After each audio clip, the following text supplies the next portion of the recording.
Masyarakat sejahtera adalah masyarakat yang bisa menikmati kemakmuran utuh, tidak miskin, tidak menderita kelaparan, menikmati pendidikan, mampu mengimplementasikan kesetaraan gender, dan merasakan fasilitas kesehatan. Kehidupan sejahtera ditandai dengan berkurangnya penyakit berbahaya dan menular. Masyarakat hidup dalam kawasan lingkungan yang lebih ramah dan hijau. Selain itu, memiliki fasilitas lingkungan dan perumahan yang sehat, serta senantiasa memiliki mitra dalam menjaga keberlanjutan. Masyarakat sejahtera dapat terwujud jika penduduk mampu berpartisipasi dalam pembangunan, maka strategi dan upaya pembangunan harus bertujuan untuk meningkatkan masyarakat. Adapun upaya untuk mensejahterakan rakyat. Yang pertama, pengembangan kreativitas masyarakat dalam memanfaatkan sumber daya alam. Yang kedua, menciptakan program untuk mewujudkan sebuah desa dengan masyarakat yang sadar tentang kesehatan, gizi, pola hidup sehat, dan bersih baik jasmani dan rohani. Yang ketiga, menata kehidupan masyarakat yang aman, tertib, taat hukum, dan harmonis. Dan yang keempat, memperkuat ketahanan sosial dan budaya masyarakat berdasarkan nilai luhur budaya lokal. Satu keluarga warga Kampung Gempol, Kelurahan Kunciran Induk, Kecamatan Pinang, Kota Tangerang, Banten, hidup dalam kondisi memprihatinkan. Mereka tinggal di gubuk sempit yang terhimpit pembangunan ruas tol Kunciran Bandara Soekarno-Hatta. Untuk kehidupan sehari-hari, keluarga ini hanya bergantung kepada bayaran sukarela dari keahlian mengobati penyakit.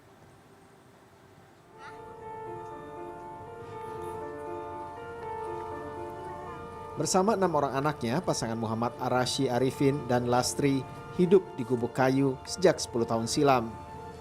Gubuk yang terhimpit pembangunan ruas tol Kunciran Bandara Suta ini berada di Kelurahan Kunciran Induk, Kecamatan Pinang, Kota Tangerang, Banten. Gubuk tentu jauh dari kondisi layak huni.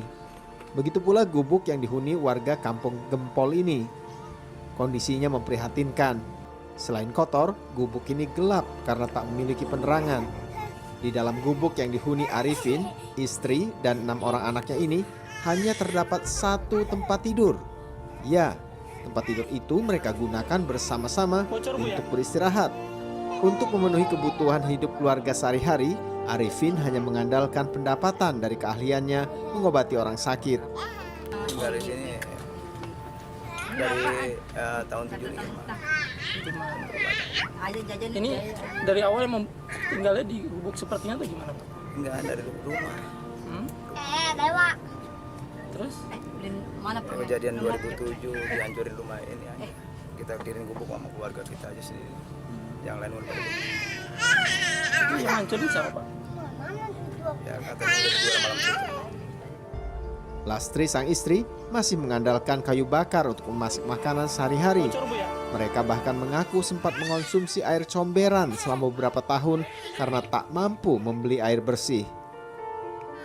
Pejabat sementara Wali Kota Tangerang, Muhammad Yusuf, mengaku belum menerima laporan soal kondisi keluarga Arifin dari lurah ataupun camat setempat.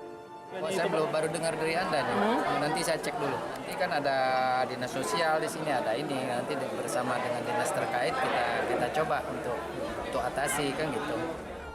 Arifin dan keluarga hanya bisa pasrah jika suatu saat nanti harus terusir dari tanah kelahirannya akibat pembangunan tol Kunciran Bandara Suta. Meski demikian, ia masih berharap kepedulian pemerintah pada nasib orang kecil seperti dirinya. Turnya CNN Indonesia.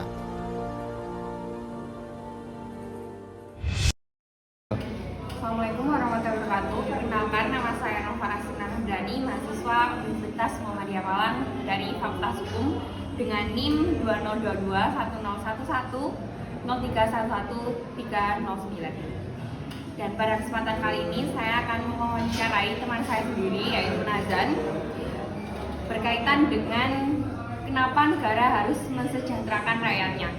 Langsung saja ke pertanyaan yang pertama, yaitu menurut Anda kenapa negara harus mensejahterakan rakyatnya? Karena rakyat merupakan andil besar dalam negara, dan juga rakyat merupakan salah satu peran penting itu, salah satunya itu dengan terbentuknya negara. Karena rakyat merupakan salah satu masa depan negara untuk kedepannya.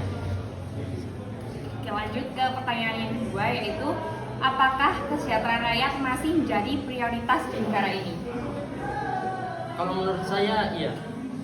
Sesuai yang saya bilang tadi di awal, karena rakyat merupakan masa depan negara dan juga rakyatlah penentu masa depan negara supaya negara itu lebih baik.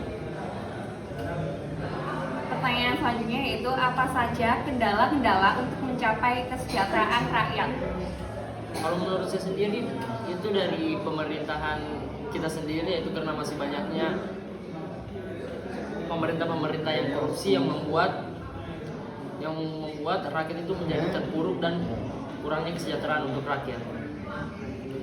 Pertanyaan selanjutnya, saya mau bertanya tentang bagaimana hubungan antara pertumbuhan ekonomi dan kesejahteraan rakyat. Kita lihat saja di zaman sekarang, karena di zaman sekarang merupakan zaman era globalisasi itu semakin maju. Kalau menurut saya itu hubungannya yaitu karena semakin majunya perkembangan teknologi, itu rakyat itu makin banyak memerlukan ekonomi, karena dengan kurangnya ekonomi dari pemerintah kan rakyat akan semakin terpuruk karena harus memenuhi segala kebutuhan yang istilahnya kalau kita bilang sekarang itu karena sekarang itu selalu memerlukan uang, kurang lebih seperti itu. Pertanyaan selanjutnya, apakah saat ini negara Indonesia sudah berhasil mencapai kesejahteraan umum? Kalau untuk saya sih belum, karena masih banyak pengangguran, kemudian masih banyak orang yang tinggal kayak di kolong jembatan gitu karena kurangnya kesejahteraan umum, dan masih banyak anak-anak yang tidak berpendidikan melainkan turun di jalanan mencari uang, mencari nafkah, kurang lebih seperti itu. Lanjut ke pertanyaan yang terakhir yaitu tentang apa upaya negara yang dapat dilakukan untuk mencapai kesejahteraan rakyat. Itu kalau dari saya lihat itu karena banyak pemerintah yang membagikan sembako, memerlukan usahanya itu seperti memenuhi kebutuhan sosial, dan salah satu programnya itu yang seperti kita tahu yaitu KIP, Kartu Indonesia Pintar. Banyak anak-anak yang mendapat bantuan, anak-anak yang kurang mampu mendapat bantuan dari situ. Jadi seperti itu. Oke, itulah wawancara dari saya dan Nazan.